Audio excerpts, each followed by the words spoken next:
മുഖ്യമന്ത്രി പിണറായി വിജയനും CPM നേതാക്കളും ഇന്ന് ഡൽഹിയിലെത്തും. നാളെയും മറ്റന്നാളുമായി ഡൽഹിയിൽ ചേരുന്ന CPM PB യോഗത്തിൽ പങ്കെടുക്കാനാണ് എത്തുന്നത്. കേരള ഗവർണർ രാജേന്ദ്ര വിശ്വനാഥ് ഹർലേക്കർ നാളെ കേരളത്തിൽ നിന്നുള്ള MP മാർക്ക് വിരുന്ന് നൽകും. ഗൗതം അനന്തനാരായണൻ തുടരുന്നുണ്ട് ഡൽഹിയിൽ നിന്നും. ഗൗതം, ഈ നേതാക്കന്മാരുടെ സംഘം എപ്പോഴാണ് ഡൽഹിയിലെത്തുന്നത്? മറ്റ് വിവരങ്ങളും കൂടി.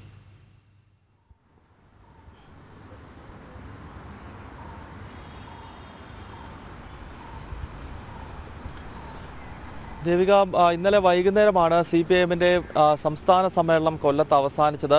ഇന്ന് വൈകുന്നേരത്തോടു കൂടി ഈ PB അംഗങ്ങളല്ല, മുഖ്യമന്ത്രി പിണറായി വിജയൻ, അതോടൊപ്പം തന്നെ CPM സംസ്ഥാന സെക്രട്ടറി MV ഗോവിന്ദൻ അടക്കമുള്ള PB അംഗങ്ങൾ ഇന്ന് വൈകിട്ട് ഡൽഹിയിലെത്തും എന്നാണ് ഇപ്പോൾ ലഭ്യമാകുന്ന വിവരം. 2 ദിവസത്തെ പോളിറ്റ് ബ്യൂറോയാണ് ഡൽഹിയിൽ ചേരാൻ പോകുന്നത്. കാരണം അടുത്ത മാസം CPM-ന്റെ 24ാമത് പാർട്ടി കോൺഗ്രസ് തമിഴ്നാട്ടിലെ മധുരയിൽ ചേരാൻ പോവുകയാണ്. അപ്പോൾ അവിടെ അവതരിപ്പിക്കേണ്ട സംഘടനാ റിപ്പോർട്ട് സംബന്ധിച്ചുള്ള വിശദമായ ചർച്ചയാകും ഈ 2 ദിവസത്തെ പോളിറ്റ് ബ്യൂറോ യോഗത്തിൽ നടക്കുന്നത്. ഇതിൽ പങ്കെടുക്കുന്നതിനായാണ് പിണറായി വിജയനും ബാക്കി കേരളത്തിൽ നിന്നുള്ള PB അംഗങ്ങൾ, നേരത്തെ സൂചിപ്പിച്ച സംസ്ഥാന സെക്രട്ടറി MV ഗോവിന്ദൻ, അതോടൊപ്പം തന്നെ MA ബേബി, A വിജയരാഘവൻ തുടങ്ങിയവർ ഇന്ന് വൈകുന്നേരം എത്തുക.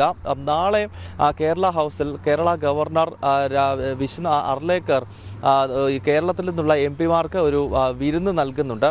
കേരളവുമായി ബന്ധപ്പെട്ട വിവിധ വിഷയങ്ങളും ഈ MP-മാരുമായിട്ടുള്ള വിരുന്നിനകത്ത് ഗവർണർ ചർച്ച ചെയ്യും എന്ന് തന്നെയാണ് നമുക്ക് ലഭ്യമാകുന്ന വിവരം. കേരള ഹൗസിലാണ് ഈ വിരുന്ന് ഉച്ചയ്ക്ക് ഒരുക്കിയിട്ടുള്ളത്. ഒപ്പം ഈ 2 ദിവസത്തെ ഡൽഹി പര്യടനത്തിനിടയിൽ മുഖ്യമന്ത്രി പിണറായി വിജയൻ കേന്ദ്ര ധനമന്ത്രി നിർമ്മല സീതാരാമനുമായി കൂടിക്കാഴ്ച നടത്തുമെന്നും മനസ്സിലാക്കാൻ സാധിക്കുന്നുണ്ട്. നിലവിൽ നമുക്കറിയാം, ആശാ വർക്കേഴ്സുമായി ബന്ധപ്പെട്ടുള്ള സമരം തുടരുന്നു. അതിൽ വ്യാപകമായ പ്രതിഷേധം സംസ്ഥാന സർക്കാരിനെതിരെ ഉയരുന്നുണ്ട്. ഒപ്പം വയനാടിൻ്റെ പുനരധിവാസവുമായി ബന്ധപ്പെട്ട വിഷയങ്ങൾ നിലനിൽക്കുന്നുണ്ട്. അപ്പോൾ ഈ പ്രശ്നങ്ങളൊക്കെ ഒരുപക്ഷെ ധനമന്ത്രിയുമായിട്ടുള്ള കൂടിക്കാഴ്ചയിൽ ചർച്ചയാകുമെന്ന് നമുക്ക് പ്രതീക്ഷിക്കാം.